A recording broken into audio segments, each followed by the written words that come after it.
Brody Brecht, fired up to have you on the Mental Performance Mastery podcast, brother. Let's get it, baby. Thanks for having me. Yeah, absolutely. Fired up. Couldn't be more excited to have you here. Take us back, man. Talk to us about your journey into the mental game. Where did it all begin for you?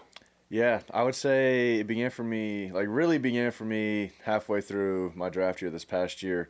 When I reached out to you and first started working with you, I'd been meeting with our team psychologist, just some basic visualization and stuff like that, but it was more so I don't know, mental health, I would say. How's the year going, how's your week going, how's the day going, whatever. But with you, it's mental performance, right? So it's so much more detailed and about excelling on the field, not just off the field, how's the week going, how's school going, that type of stuff. It was really just dialing in how we can be our best self and perform to the best of our ability. And I mean, it changed, the course of my year last year, so it was awesome. So 2024, right? The Colorado Rockies take you in the collective bargaining agreement over 38th pick overall, essentially first round pick of the Colorado Rockies, right? And you're at the University of Iowa, and you go into the season, you had played for Team USA, you're going into the season as a projected top 10 pick, a lot of pressure, a lot of expectation going in. And then I think it was, I don't know, maybe with 7 weeks or so left in the season, so let's say about halfway through the Big Ten conference season at the University of Iowa, we get connected. How did that all happen? If you go back, how did we get connected, and what made you say, okay, I want to do this now? Yeah, so, going into that season, December, January, I was dialed in. I was throwing the best pens I've thrown, going into the season. I felt like I was, ready to go. I'm all right, here we go. This is the year we're going crazy. Like you said, top 10 pick, whatever. But I think I got carried up in, the expectations of others, outside noise. And so I felt a lot of pressure. I was trying to control things that I can't control. We talk about, the fans, expectations of others. I can't control that. The only thing I can control is, the execution of a pitch. And I didn't realize it at that point. So for me, it was, I started, the year I started pretty good, but then, I really got into a slump for, about 5 weeks where I was just, mentally all over the place. I was like, dude, I'm not my mind was on draft stock. My mind was on, what's everybody saying about me on social media. My mind was just on all the wrong things. And like you said, I think it was, halfway through May, we started to work, or halfway through April, we started working together. And my mind, it was pretty much just all right, the season's obviously hasn't gone the way we've wanted it to. How can we take things in our own hands? How can we, put ourselves in the best position just to finish out the season, just have fun? I was not having fun at that point. So how can we just have fun the rest of the year? And so I'd been listening to your podcast for probably about a year now. One of the teammates got me on it, and I was like, and literally that, the first week, the week before I started texting you, at the end of the podcast, it was if you want to start working together, here's my email, here's all this stuff. And I was like, you know what, let's do it, man. Let's send it. Let's just see what happens. Worst thing that happens, I don't like it, we stop, right? But at least we try it. And it was just crazy. I think that first week we met for, 4 days in a row, and we got everything dialed in that first week. I'd gone 7 innings twice. The first 3 years, I was at Iowa, and ever since we met together, I think I went 7 innings four straight times in a row. I was just so much more dialed in on my process, things I can control, deleted, Twitter, so I wasn't, going on it and looking at what people were saying about me. I was totally focused on my process, the execution of a pitch, and it just changed my whole season. So, let's go further into some of the things that you feel like you do that are your mental game, right? So that's April. We're now recording this as you're heading into your first spring training. It's February. It's what we call around here Waste Management Sunday, aka Super Bowl Sunday. Being a guy that played football and baseball at Iowa, which we'll get into. But you're getting ready to go into your first season of spring training, so it's been 10 months since you've been in the mental game. And your understanding and your application of the mental game in anyone I've ever worked with, and this includes a George St. Pierre and a Bobby Wood Jr. and a Corbin Burns, is as on point as anyone I've ever worked with. And what are the things that you feel like you do that are the mental game? What is the mental game now to Brody Brecht? Yeah, for me, the biggest thing that's helped me is just my success checklist, habit share. We talk about that, right? And it does 3 things for me. Really, one, it keeps me accountable, right? I have all my habits shared with you, so you can go in and see, is Brody staying up late? Is he not doing his mental imagery? Is he not doing his concentration grids? All this stuff. So it keeps me accountable. 2, it's all things I can control. It gives me motivation. So I go in after my AM routine and I see all this green, and it carries me throughout the day. It's like, dude, I want to keep going. I want to keep stacking, the days, keep, I just want to keep checking the green box, right? That's all I want to do.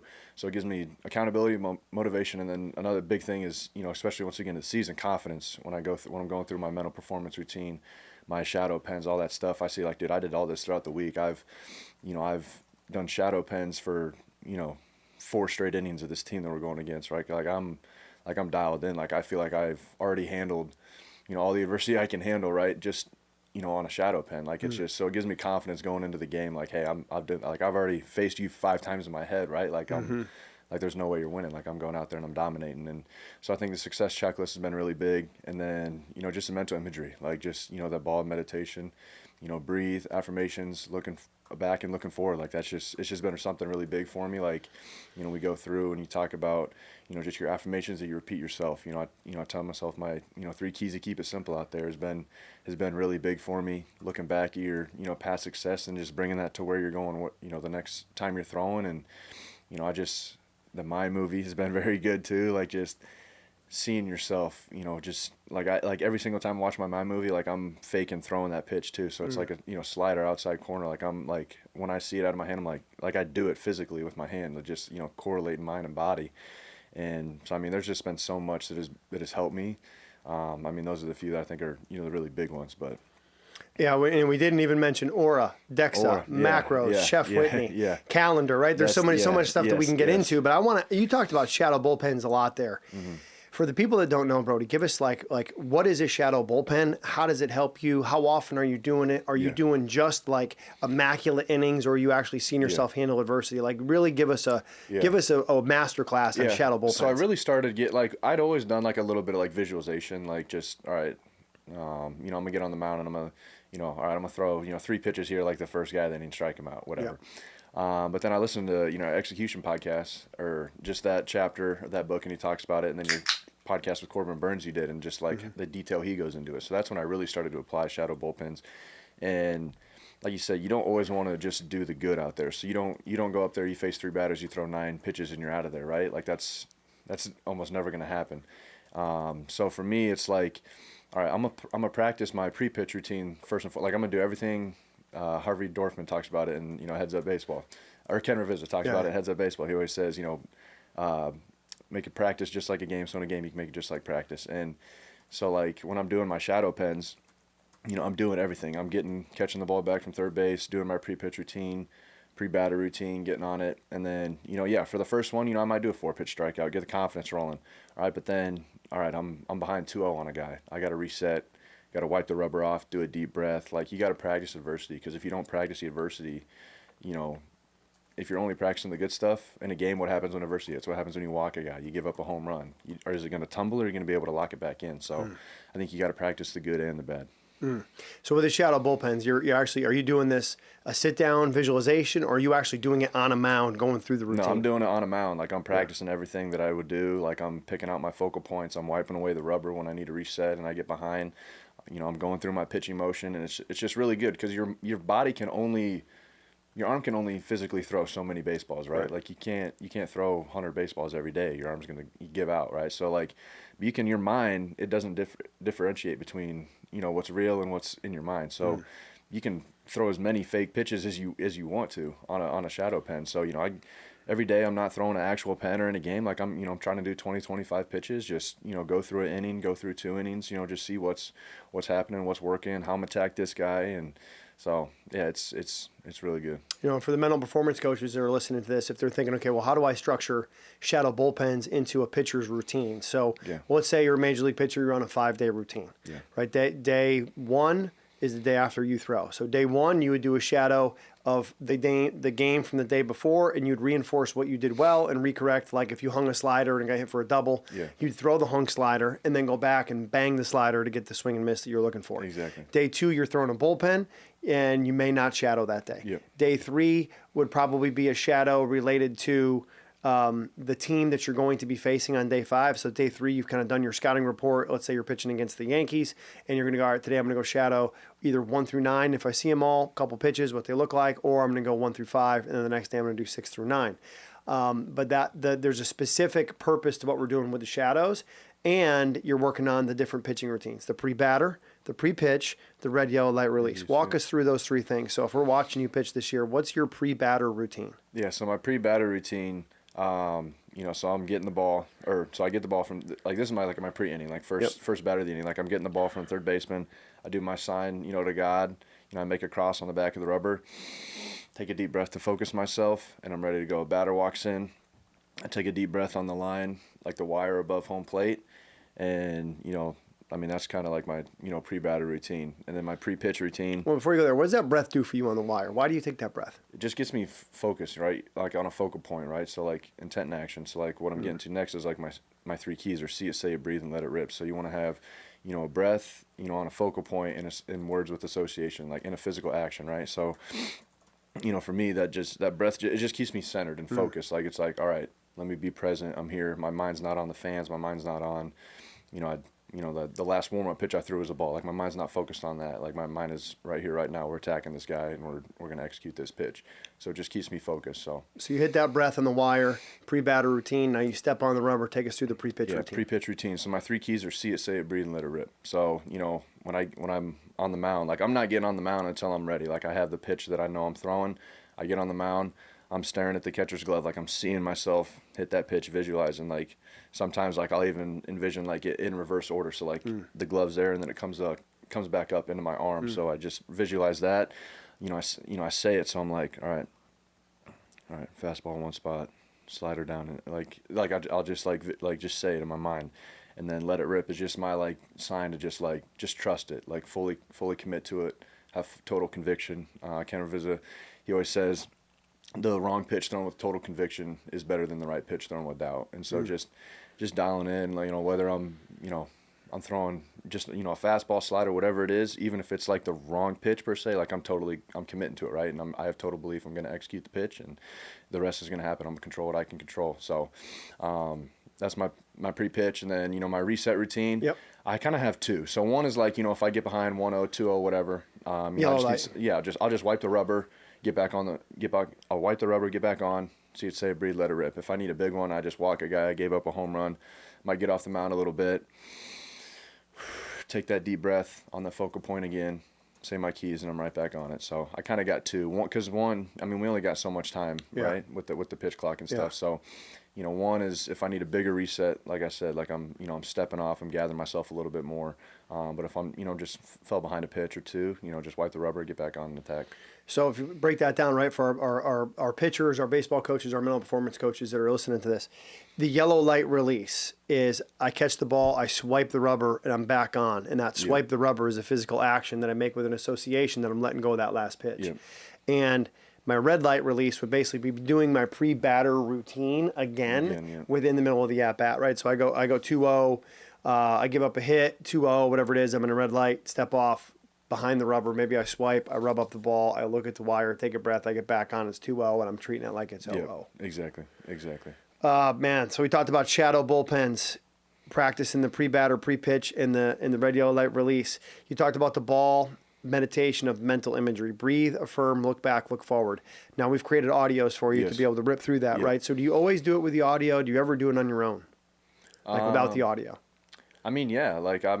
Just before like a game, like just before games, like, when I'm stretching, like, and I just listen to music, like, I don't know, like, for me, like, whatever, like, if I'm rolling out on a specific, like, I'm, like, envisioning, like, all right, this muscle's activating during this, like, where I'm at in my pitch, like, I don't know, like, just throughout the day, like, I'll just envision, like, all right, like, I'm gonna just do a batter today, like, I'm gonna just go through it in my mind, like, how I'm attack, but, most of the time I do it with the, with the audio, but there's times throughout the day for sure where I'll just, like, all right, let's feel this fastball. Let's, I want to think about getting on top of the slider real quick. So, where does that audio fit in the routine? Now, is it like when you were back at Iowa? Did it fit in something you do like in the morning? Would you do it at the field before you'd start getting ready to go? Would you do it like last thing before you'd go out to start throwing before a game? How did that fit into your like routine over the course of a week? Let's say. Yeah. So in season, I would do it, at the field. So if it was part of like my activation routine. Like it was the first thing. Like that was kind of my, Clark Kent to Superman thing. Yeah, mental activation. Exactly. Yeah. That's kind of like when I turned into a ball player, right? So like that was like the first thing I did, get me present and locked in.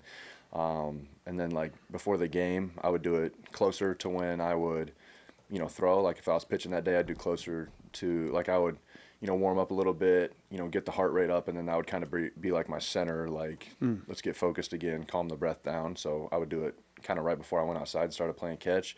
And then out of season, I would switch to the MVP process, and I would do that as my PM routine, kind of just, looking back on how did I do this throughout the day? Did I live my, core principles throughout the day? Or if not, visualizing doing it tomorrow. So, but yeah, I definitely say, I'm ripping it every day. Like it's just super important to me. So, you mentioned MVP process. Unpack that for people. What is the MVP process? Yeah, so your MVP process is, mission, vision, and core principles, right? So your mission, for me is I live my life in alignment with Christ. So my mission is to show love through faith, hard work, how I live my life and what I do, right? And so that's my mission. My vision is, pretty much like what you want, like what does this look like? Like how do you want to accomplish, like all these things you want to accomplish, right? Like your vision board almost. And then your principles, for me is Christ, confidence, honesty, resilience, intentional, selfless, and trust. And then you have meanings for each of those. That, for me, confidence is belief in myself, my process. Honesty is doing what I say will do. Resiliency is not dead, can't quit. Intentional is closing the gap of where I am, want to be. Selfless, the best version of me, so I can be my best version for others. And trust is doing my part, the process, and trusting God's plan, the outcome. So for me, it's just, am I living my life in alignment with those? Like that's my definition of success. Am I living my life in alignment with those core principles? And so when I do my MV process before I go to bed, like when I'm listening to that, it's just like, all right, today did I do these? Did I live by these core principles? And it's, an accountability check, but it's like, all right, yeah, I did. So, we won today, right? Yeah, man. So, Brody, so much in there, man. This is phenomenal. Talking about winning the day. Did I win the day? In alignment with my definition of success. Exactly. You have your core principles. You have your definition of your core principles. You know your mission. You're just saying these things like it's no big deal, right? How are you so top of mind aware of what these are, like your mission, your vision, your principles, your definitions, your definition of success, right? You talk about your 3 keys to keep it simple. How are you so aware of those things like you would be your birthday? Yeah, I think the biggest thing is, you always say, like, do a little, a lot, not a lot, a little, right? Like, it's just repeated repetition or spaced repetition, right? And so, like, for me, like, we're doing, the 30-day, we're doing the 10 pillars, or we're doing, mental ABCs of pitching, right? Like I'm hitting just simple things every single day, and I'm just saying, like you said, like we got 86,400 seconds in the day, right? So time is the only thing we're all the same. The difference is just how we use it. And so, just like we all got free time. Like I'm spending so my sleep block is usually 10 hours, right? And then I'm working out for 4 hours, treatment for probably hour, 2 hours. So how else am I spending the other 8 hours, right? And it's like, I'm diving into my mental game, right? Like I'm doing, all my visualization. I'm reading, heroic book of the week. Like I'm doing this stuff, like just hitting on it to just keep it, just fresh in my mind. Like, so, on your 30-day, right? Like, some people will just, go through it once, but then they forget everything, right? But then it's 30 days, right? There's, 30 days in about every month. So just one day, hit day 1 again. Day 2, hit day 2. Like just continue to go through it and do a little, a lot, the compound effect. And now it's like just engraved into my memory almost now. So good. That's the system, right? You're talking about, hey, the 30-day program. You go through it once, you watch the videos, you read the training manual, you take your notes, you put them on your calendar. So today, I don't even know what today is. Today's February 9th. So at the time we're recording this. So you look today at day 9 of the 30-day program and go, do I know what this is? Am I doing that? Exactly. We also do the same thing with the 10 Pillars program and put your 10 Pillars notes on your calendar that repeats every 10 days. So you look today at Pillar 9, leadership. Am I doing this? Do I know what this is? Exactly. And then the ABCs of pitching by Harvey Dorfman, there's 80 chapters. Exactly. So you have put it on an 80-day rotation. So you're just looking at the cliff notes every day on your calendar, right? And you also mentioned the 86,400 seconds in a day, your sleep block, your AM, PM routine, and you just rip through your day like again, it's so intentional. Talk to me about when you started using Google Calendar and time blocking and the difference that's made for you. Yeah, so when we first started using Google Calendar was, right when we started working together, like it was just planning out my day, like being, where I needed to be when I needed to be there. And it wasn't as detailed as it was now. Like it was just like, all right, I'm going to bed at this time. I got practice at the time, class at this time, right? Like that was pretty much it, which still made night and day difference of where I was at. Like I was just kind of winging it through the day, like was not intentional with my time at all. But like now you go through my Google Calendar, like the whole day has a block on it. And even if it's just a chill block, right? Like it's like, all right, this is my time to be chill. This is where I'm supposed to be present, right? And I think that's the biggest thing is like, all right, this time, this block, whether it's my workout routine, all right, so I'm going to be present during this workout. I'm not going to be thinking about, the game tonight, or I'm not going to be thinking about, watching a movie tonight or, playing video games late. Like I'm totally focused during this workout. And then when I get home, all right, my treatment block, all right, so I need to go to, go do my red light, go do my cryotherapy, whatever it is. Like I'm present doing this recovery. And then if it's just a chill, all right, let's just chill. Watch a movie, play video games, whatever it is. Like at least I'm intentional with my time, and I know like this is my designated time to rest. And then as soon as the PM routine hits, all right, let's start winding down, getting ready, sleep. And then AM routine in the morning, and you're ready to go. Like it's just stacking days. It's just stacking days, exactly. Compound effect. Like you just dominate the day, baby.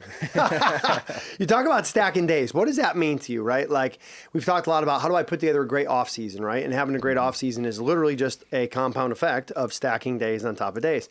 What does it mean to you to stack days? For me, it's just, it's breaking the rock. So I'm Iowa. Like we always have the rock in our in the weight room whenever we would lift, right? And it's like the rock hammer's pledge. So it's just like, when I'm pounding away at the rock and I break it on the 101st try, I don't think that was the time that did it. It was the 100 that came before it, right? And so when we think about growth, when we think about success, it's very rarely it's overnight, right? Everything's a compound effect. It's exponential growth, right? Like so it's very little, and then you hit it, right? And everybody thinks it's an overnight success, but it's like they didn't see the continued bricks being stacked before it. And so I think stacking days is just like you're not like one of the books in the Heroic, it talks about like having good bad days, right? Like you're gonna have a bad day where you weren't on it, you slacked off, you stayed up late. Like we're all human, right? But then like being able to recognize that and dominate the next day. Like don't make one turn into two, turn into four, right? So just continue to like just win that day, be present in that time block, win that time block, move to the next one, and just like you said, like it's like we're not I'm trying to think of the book. It talks about like the next light pole, right? Like if you're running a marathon. Yes, Spartan Up. Yes. If you're running a marathon, like it's very hard. Like you're very hard for your mind to comprehend running, 24 miles or whatever, right? But it's like your mind can handle a lot when you break it up into short pieces over time. So it's like when you're running, like all right, let me get to the next light pole, let me get to the next stop sign, and then you just continue to keep stacking it. And so it's like all right, let me dominate this workout. All right, let me go dominate the recovery. Let me get through this day. We'll get just take it one block at a time. And so yeah, that's what I'd say for that. Hey man, shout out Brian Johnson, the team at Heroic. Boom. Joe DeSena, the team at Spartan. Brody, you're talking about some of those Heroic books. That's something that we've gotten into, where there's a book of the week, you're reading it, you're listening to it, and then when we get on our weekly coaching call, that's part of what we break down. And you mentioned before we went on the air that you've read more in the last 10 months than you had since you were probably in 5th grade. Yeah. Talk about why have you started to read more? Yeah, I mean, it's just continue to take more and more information in and like learning from all these elite people, right? And so like you said, like I don't think I checked out a book once after 5th grade, like unless I had to for a book class that I just look up on Spark Notes, right? So like, I mean, it's just for me, like I just love taking information from elite people that have done elite things. Like right now, I'm taking Wisdom of a Bullfrog by Admiral McRaven, who's a 4-star admiral, former Navy SEAL. So like, I'm just learning like just his views, and I'm taking all these things like right, like I'm not gonna memorize everything he says, but when I'm going through it, I'm underlining just things that hit me, things that resonate with me, and so when I read through it again sometime, I don't have to read the whole book, right? I just read the underlined sections I got. And so I think reading, like it's something I never thought I would ever like get into almost as like a hobby, but it's just something that like just eases me. Like at night, like I read it and it calms me, gets my heart rate low. Like I'm not looking at, screens like screens before bed. So it's just cool to like just hear what people have to say, like all these experiences they've been through, and just hearing elite minds, and just what are they doing that I can apply to my life. Yeah, I mean, I think that's the key with all this, right? If you're an athlete listening, it's going, hey, well, that might work for Brody. I'm not a guy that likes to read. Well, neither did he, and neither did I. Exactly. Until I came across Heads Up Baseball, and the book changed my life, and I have the author's face tattooed on my chest, and you've mentioned him a bunch in Ken Ravizza. So I think with reading, it's like when you're in academics, and you're in high school, and you're in college, and you're reading books because you have to for class. Exactly. There's a big difference between I'm reading because I have to, and I'm reading because I want to. 100%. Right? And I'm reading, I want to, and I'm not even reading necessarily full books. I'm reading often 6-page book summaries that Heroic and Brian Johnson does such an amazing job of synthesizing the big takeaways and the big ideas so that you as a professional athlete can take them and apply them. Exactly. Talk to me about just Heroic and how you use that and the difference that's made for you. Yeah, Heroic has been awesome. Like you said, shout out, Brian Johnson. Like he's been, awesome. Like it's just, like just the fact that he's taken, how many, it's thousands. amazing books from the most elite human beings that have ever walked on this earth, right? And he's just breaking that, 200, 300 page book into 6 pages with the most important stuff. And so just being able to like pretty much read an elite book like that in, 10 minutes, and just underlining what's your key takeaways from that and just hitting one of those every day. Like I've probably read, all the books in Heroic, probably, 5 times by now by how many times I've gone through it, and, for me, if like a specific book hits me like a certain way, I'm like, dude, I actually want to read that one like front to back, and that's what I do. Like I got a list on my phone right now of books in Heroic that I actually want to read, front to back, and so, it's just super cool. Like I don't know, it like like I said, like it gives me like motivation. Like I'm like, all right, let me live this out because that's part of my AM routine. So it's like, all right, let me live this out today. Spartan up, right? Like, all right, let me make it to the next, Make it the next light pole, which is stacking together another great day. Exactly. And then, and Dr. Rob Gilbert says, I may not be able to do, 10 reps, but I can do 1 rep 10 times, right? So like just, taking it one thing at a time for sure. Talked about Dr. Rob Gilbert and Success Hotline. The man, baby. Just like you said, I mean, it's just so easy. Like it's, 3-4 minutes, like you like on my way to the workout, like I just I'll just listen to it, see what he's got to say. Like, I mean, he's been doing this for, I think today was 12,484, maybe, I don't know, something like, I mean, he's been doing this for January 22nd, 1992. Exactly. Like what year were you born?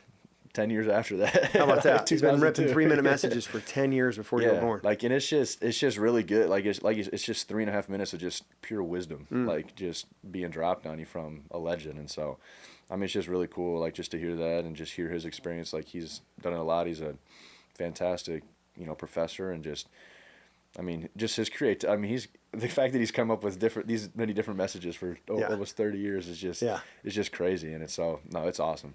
And if you look behind Brody here, you can see like there's some blue images up on the wall, and what that is that's my wall of mentors. Yeah. And on that wall of mentors is my mother, Declan Connolly, my professor at the University of Vermont, Harvey Dorfman, Ken Ravizza, Rob Gilbert, my wife Erin is up there, other people who are up there as well. And when I look at those, it provides me that inspiration, and when Brody's talking about Ken Ravizza and Dr. Rob Gilbert, like this, it fires me up, man. So that's really, really exciting for me that you're just referencing those guys. Always. And what Success Hotline is I first heard Dr. Gilbert in March 2006, and he's on stage in Vermont, and I'm sitting there, and my hand is cramping because I'm taking notes so fast, and just absolutely blown away at this rock star on stage. Yeah. And at the end, he says, hey, if you took notes today and you were inspired, raise your hand. If you thought today was impactful and maybe life-changing, raise a hand. He says, well, I got news for you. Most people won't do anything with what they learned in a day. But if you do a lot, which you said earlier, 100%. You can change and you can grow. And he goes, so I put together a hotline called Success Hotline where if you call and listen for 3 minutes a day, and I've done that since March of 2006. It's now 2025. Yeah. So for almost 20 years, I've listened to Success Hotline most days of my life. Exactly. And the majority of what I teach in mental performance has come from a Ken Ravizza, a Rob Gilbert. I'm like a historian on those guys and a researcher that's putting all that stuff together. Yeah. So when you talk about, Success Hotline, Mental Performance Daily, you mentioned earlier in the podcast that you listened to my 3-minute podcast, which is a direct, attempt at me to try a Success Hotline and try to continue to carry the torch, like Dr. Gilbert does in mental performance, trying to synthesize and simplify. And when I asked him about doing that, he said one of the things it does is it helps you speak succinctly and in like chunks, so you can get a lot of information across quickly. Yeah. What talk about Mental Performance Daily for the person that's maybe listening to this podcast that doesn't listen to that. How do you use that podcast, the one that I do every day? Yeah, I mean, it's part of my AM routine too, and I think it's cool because like when you do it, like it's pretty much like what you're talking about with guys, right? Yeah. It's like their experiences and just kind of what you're coaching. You always say, always be coaching, right? Like that's so for me, just like hitting that in the morning, just like just like it's almost like that's my key for the day. Like, all right, let me do this, right? And so I think it's. I mean, I've been listening to almost every day for the last 550 days now. Like and I take notes on it every day. Like I'm like, all right, let me listen to it. What's the title of it? And then the big takeaways. Like it's just, I don't know, like you said, like just, hearing you talk, but hearing Dr. Rob Gilbert, reading Heroic, like it's just all these elite minds in the mental game coming to work. And it's just like me applying it to my life because, become the average of the 5 people you hang out with the most, or the 5 people you listen to the most. Right. So, I think when you're just taking in all this information from elite guys, like just, writing down just the most, like not just, listening to it, right? But like writing down what's the most important things that you're taking away from this and just trying to apply it for that day. So I think a lot of coaches too, right? I mean, you played high school football, obviously played at the University of Iowa, which I want to come back and talk about that. And a lot of coaches will hang up quotes. And it's like, well, quotes are great, but action is what changes results, right? So how do I put it into action? I think that's what you get with, you talk about the average of the 5 people you associate with most. Well, you can associate with those people who you don't necessarily spend face-to-face time with or maybe never meet, or they may not even be alive. But if you're listening to Success Hotline, Mental Performance Daily, and doing a heroic, book of the week, you're getting Brian Johnson, Brian Cain, Dr. Rob Gilbert. Like, those are 3 pretty good mental game voices, really good to be able to put with you, right? Absolutely. And then, another one, if you're into faith, which I know you are, you're spending time with the Lord. Like, there's 4 of your 5, and like it's pretty, you can't get much better. Yeah, I mean, it's pretty hard to beat with that. Exactly. Let's go back and talk about Iowa football, right? So you mentioned Break the Rock, and I remember I used to work with Jack Dom, shout out, in the University of Iowa baseball program, and I would go in the football weight room, and you'd see this huge rock that would say Break the Rock with the Hawkeyes logo on there. So being a guy that was a receiver at University of Iowa, talk about just like the mentality and the structure and how being a college football player helped you with what you're doing now as a professional athlete in terms of like that structure and the discipline that it takes. Yeah, I mean, I think the biggest, the discipline is the biggest thing. Like, Iowa football isn't for everybody. Like, we're not really getting a whole lot of 5-star and 4-star guys. Like, we're getting a lot of, homegrown kids from Iowa, and it's a developmental program. And how you get, development is, we're cracking pads every day. The workouts suck, right? Like you're learning what hard work takes and what it takes to be great. And so just, when you're doing that much of a physically demanding sport, every day, like, you're just learning what it takes to be great and hard work. And just, when you're applying that to baseball, where it isn't as physically demanding, but it's so much more mental, like just the mental strength that you get from all those workouts, from like memorizing the playbook, like scouting film, like you can apply that to baseball. Like, the biggest thing for me is like, I love watching, film and football, but baseball, it was kind of hard. Like, I never really thought about watching film and breaking down guys' swings, but like, when I've been training at this off season, like, is doing a lot of like scouting reports, right? So like, what I know about football, like, we're scouting coverages, how do DBs play certain coverage, do they disguise it, what's their press man technique, what's their bail technique, all this stuff, so I can apply that to baseball. It's like, all right, when this guy's front foot's it, is he, over the top, like, and what does that mean for what pitch, to pitch him and stuff like that. So, it's very translatable, especially in high school is even more because I played center field, so catching the balls and everything was really cool. But just discipline, hard work. Like I said, Iowa football isn't for everybody. Like, it's a lot of grinding. Like, we practice very hard. Like, it's no walkthroughs. Like, it's hitting every day. And so just, taking that hard work over to the diamond was really cool. So when did the point come for you where you said, okay, I'm going to go all in on baseball? Like, when did that decision come? Yeah, so I started thinking about it my sophomore year, right after we played Nebraska. Over Thanksgiving, that's probably when I first started like really thinking about it, because it was tough for me because football's always been my first love. Like, it's probably always will be my favorite sport. But that's when I was like, I'd been dealing with a couple of injuries, like soft tissue stuff that wasn't really going away, and so I started thinking about it. I was like, man, like, I know baseball's probably my future, but like, my heart's in football so much. So I was like, I'm just gonna keep riding it out. Like, we'll get to bowl prep and that's the type of stuff. But it was just tough. Like, it's like I'm putting my body on the line every day, and it's like. And you're a first round pick in baseball. Exactly. So it's like, something could happen where that all goes away. So it was just tough to think about. And then, as that spring came along, those first few weeks, I was pitching pretty good, and I was just like, I think this is what I need to do. Like, if I can just get a healthy fall, if I can just, because at that point, like, I'd only been starting to play catch like end of December, right? So like my arm was, kind of falling off towards the end of baseball season because I didn't really have like a build up or a ramp, and so I was just like, let's just fully dive into this baseball thing. Let's see what can happen. Like, yes, I love football, but I can watch it on TV, right? I can live through my brothers that are playing, right? So it's just, it was tough, but I think it was right. Like, I'd make it 10 times over. Like, I know baseball is what God has best playing for me, and so I'm excited with where I'm at. Like, it was tough, but I'd make it 10 times over. So yeah, it's awesome. I think when you were looking at too, like playing football, obviously the way that you lift can be different than what you do in baseball. Your body and your size, the weight that you carry, even though you're a receiver, right? You still have to be big because you're playing physical in the Big Ten, right? And when you look at like this off season that you had, which essentially you get done your sophomore year of college at Iowa, you're playing football. You're the leading receiver, I believe, right? Or no? Third lead receiver. So third leading receiver. So one of the leading receivers there, and then you go and you go, all right, I'm going to play my sophomore year of baseball, and then you have summer, Team USA, and then you have fall at Iowa, and then you have your spring season, your junior year, and the draft. Haven't had an off season. You haven't had an off season, ever. No. So like this is your first real full off season into baseball. Mm-hmm. You get married. I got married, in Iowa. And then you choose to live in Arizona. Yeah. I mean, you get married and you choose to live in Arizona and your wife is back in Iowa. Yeah. Like that's a massive commitment to your development, you know, and that's a very mature decision, like in putting your professional career. Talk about making that decision.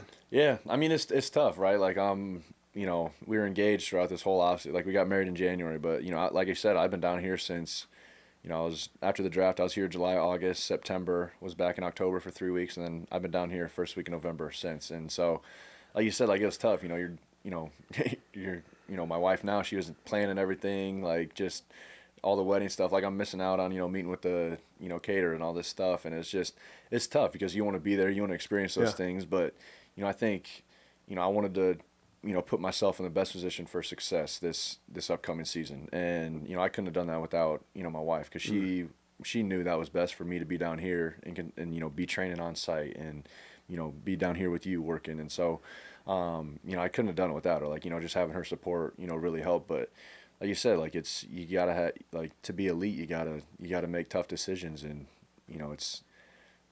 I mean, I would do it again. Like I've had the best, I mean, even though this is my only off season, like I feel like I've had an amazing off season. Like physically, I'm up, 8 pounds of muscle, down 6 pounds of fat. Like I've had a really good, off season. So yeah, it's tough, being away, especially now. Like, I mean, we're on our honeymoon, and then the day we get back from our honeymoon, flew down here for, camp, and been down here since. So it's been tough, but, if you want to be great,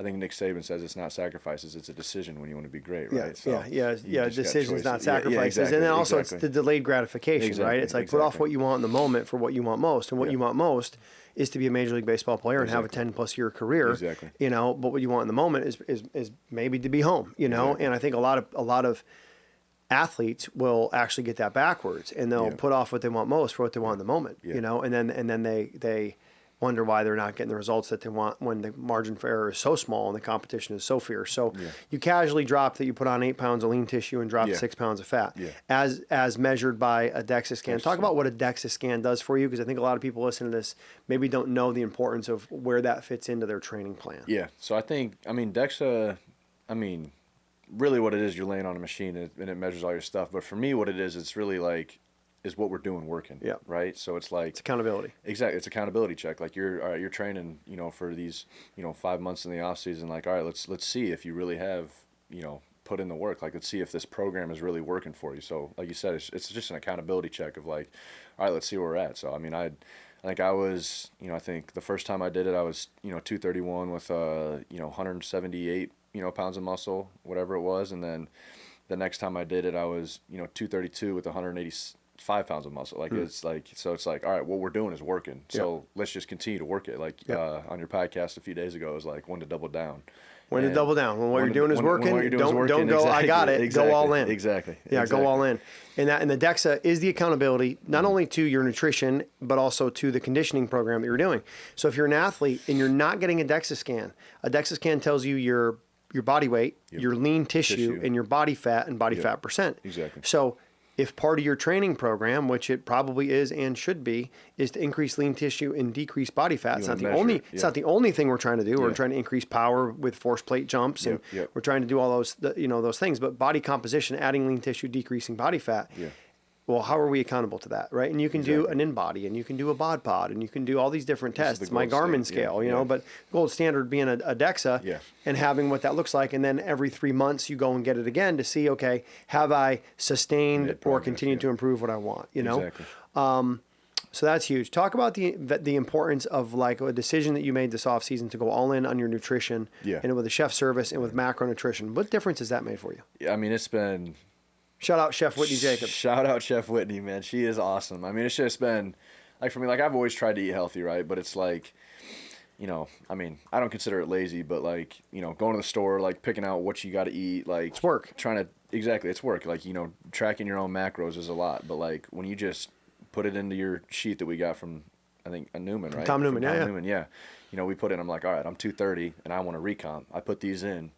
I give them to Chef Whitney. I get 5-star meals, 3 meals a week, or 3 meals a day for 7 days a week. And just, you know, it's good food. Like she puts what's in it, how many grams of fat, protein, carbs, like all this stuff. And it's just, I mean, I've been eating fantastic meals for the last 6 months now. And it's just been, I mean, like weight room, like is great. But like nutrition is such a big part of that. Like, you know, You have to blend them. exactly. You have to, like, you can't, like if you can be the hardest working lifter, but if you're eating, you know, Garbage. fried foods and all this stuff, like you're not going to gain as much as you want. But when you put it together, man, it's crazy. It's interesting. You talk about body composition, right? And the importance of in your off season, you're a professional athlete, you have really big goals. When your nutrition is on point and your training is on point, you're going to see gains, Exactly. massive gains, quick too, right? Like my situation, I got a current dealing with a back issue, so I can't really do the training that I want to do, close to for the last 6 months. I've been just maintenance. Yeah. But my nutrition has been on point, so my body composition hasn't changed. Yeah. I haven't gained lean tissue, but I haven't lost and haven't really gone backwards. Exactly. Right? And when you go on a vacation, you go on a cruise, you go over to Italy for a couple weeks, and your training slacks because you're on vacation, and your nutrition slacks, exactly. you go backwards. Exactly. So just like you work so hard to go forward with training and nutrition being in alignment, when both of those fall off, you go backwards. So the thing that we've learned is like, look, if you're going to go on vacation, if you're dealing with an injury, like you cannot let your training and your nutrition slip at the same time. Like that's the death sentence. And I think like just like, yes, there's going to be things you can't control, right? But it's like, can you still make an elite decision? Like when I flew back down here in October, like I got in late. The only thing that was open was McDonald's. And I'm like, dude, I haven't had fast food in forever. Like, I was like, but I need something. So it's like, all right, I Googled what's the healthiest thing on McDonald's menu. It was just a cheeseburger. So I just got the regular, like it's like still like, obviously it's not very healthy, but it's like, it's the healthiest option. Like it's like, and for me, it was like that bad meal or that bad day was better than, like my bad days now are better than my best days 6 months ago, right? And so I think that's really good too. Like you're gonna have, you know, a bad day, right? But it's like my bad days now are 10 times better than my best days 6 months ago. And what Brian Johnson calls that, right? And make your best your new baseline. Exactly. So like the way that you train right now, when you were your absolute best version of Brody Brecht 10 months ago, like your absolute best 10 months ago is like your bare minimum right now. Raise the base and probably way higher than that, right? Exactly. And it's like if you just continue to stack days and move forward, I mean, people always ask like, hey, you worked with George St. Pierre for like a decade. Yeah. What made that guy so great? And I would say he just continued to make his best his new baseline. Guys would go through an 8-week fight camp and then they would go disappear and they would go and they'd vacation and they put on 25 pounds and have to cut to get back into the weight class. And, you know, he was just like winning fights and then taking 2 days and he's back in the gym. Exactly. And it's like his level of fitness on his worst day of a year was probably better than more than half of the UFC roster's level of fitness on their best day. peak days, yeah. And a guy like that now is Sean Brady. Raise the You know, base, and I think that's why you're going to see Sean Brady win a UFC title in 2025. Absolutely, You heard it here first, right? So I think like the idea of make your best your new baseline and just continuing to move forward, you know, is huge. 100%. Man, so much to unpack here. So good. Let me just take a quick look here and see what else. Aura ring. Talk about the importance of sleep, right? So sleep and tracking sleep with an Aura ring and what that does, or a Whoop and what that does for you. I think just, you know, sleep is like, it's the best recovery, right? Like, I mean, that's how your body, like, you know, that's how your muscles heal and all that stuff. So like just being able to track your sleep and just, you know, it's not like, all right, I'm getting, like, I think for me it's been consistent sleep has been the best thing, right? Like I'm not, you know, yes, I'm not perfect. Like, yes, you know, on Friday I might go to bed a little bit later than, you know, I did on Tuesday throughout the week. But it's like, for the most part, like I'm within an hour bedtime, you know, for pretty much the last 6 months. Like it's been going to bed at the same time, waking up at the same time, getting that circadian rhythm in line.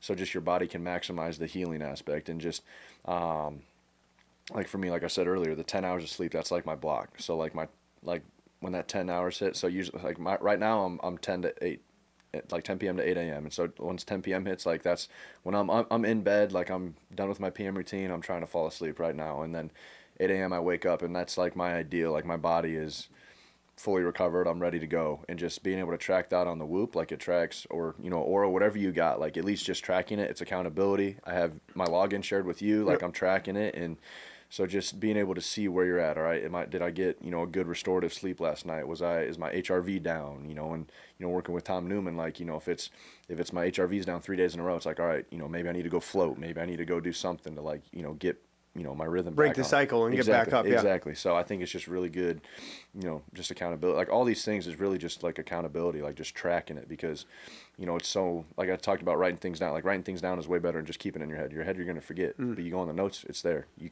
track all your stuff, like in my, you know, Google Doc, my success checklist, like I got everything. I'm like, all right, what was my sleep percentage? Was it over my 90% goal? Did I get 4 hours of restorative sleep? Like all this stuff, just tracking everything.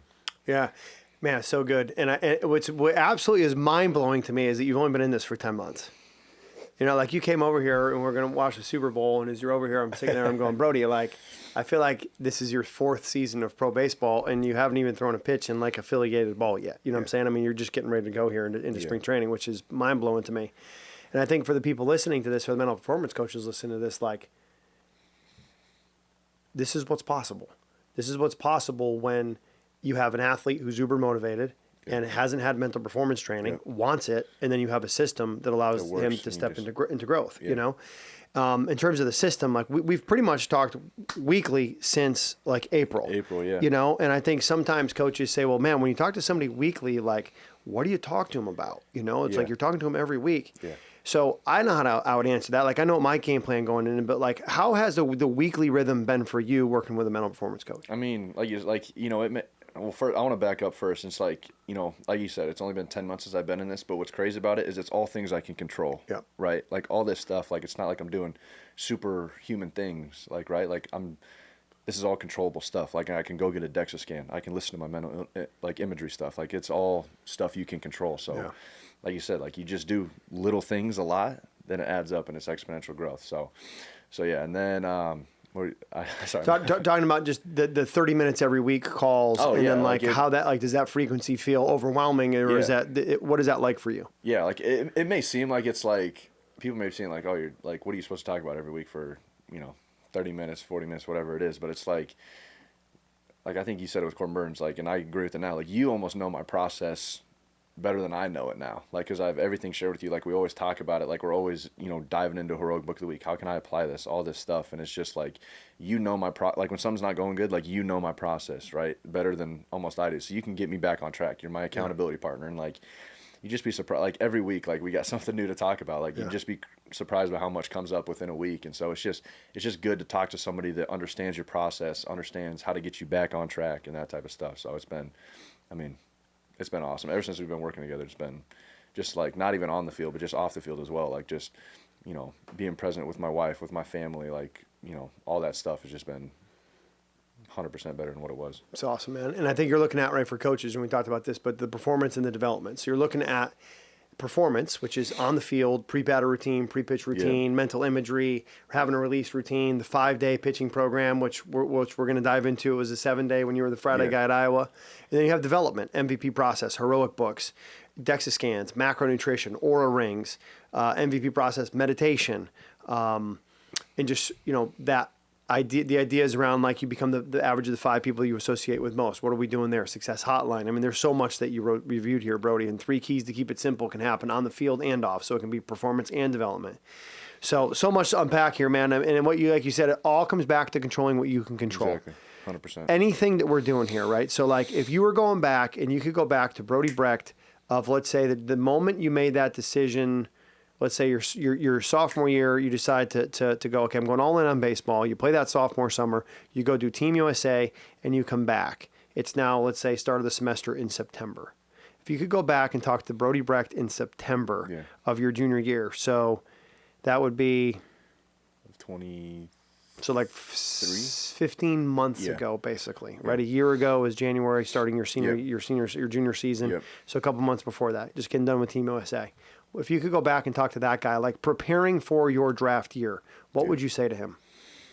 I mean, I think the biggest thing for me in the mental game is controlling what you can control, right? So it's like, for me, it would be like, you'd be like, hey, Brody, like, just control what you can control this year, execute the pitch. That's the only thing you can control. You can't control what people are saying about you on Twitter. You know what they're going to say. You're pitching good, oh, he's the best. You're pitching bad, this dude sucks, right? Like, you already know that. Don't, like, the expectations of other people, don't put that on you. You can't control that. You can't control, you know, if the dude hits a home run on a great pitch, right? Like, you executed the pitch. That's your only goal. So just control what you can control and execute the pitch. I think that is the biggest thing, and that's the biggest thing for me. I think as a baseball pitcher, like, you know, Ken Rizzo said, you know, keep it stupid simple, right? Or simple stupid, and just execute the pitch. It's the only thing you can control, man. It's the only thing you should be worrying about. You shouldn't be worrying about, you know, the fans, the coaches, the batter, almost. Like, the only thing you can do is just execute the pitch. And if you execute the pitch at the micro level in the field, on the field, but if you back it up, hopefully what people took out of this is that you're executing a massive plan 100%. on a day-to-day basis. And your plan, if you look at your calendar, is there's 168 hours in a week, and as you quoted, 86,400 seconds in a day. And you know where those are going. Exactly. That's the plan, exactly. right? That's execution so of the almost day. execute the process is Yes. just what it is, right? Yeah. And so, like, that was my off season, right? It was playing it. Those are my keys in the off season. Like, you know, we talked about my 3 keys to keep it simple on the mound, but my 3 keys in the off season were plan, attack, execute, right? So plan, my Google Calendar, my success checklist. That's my plan, right?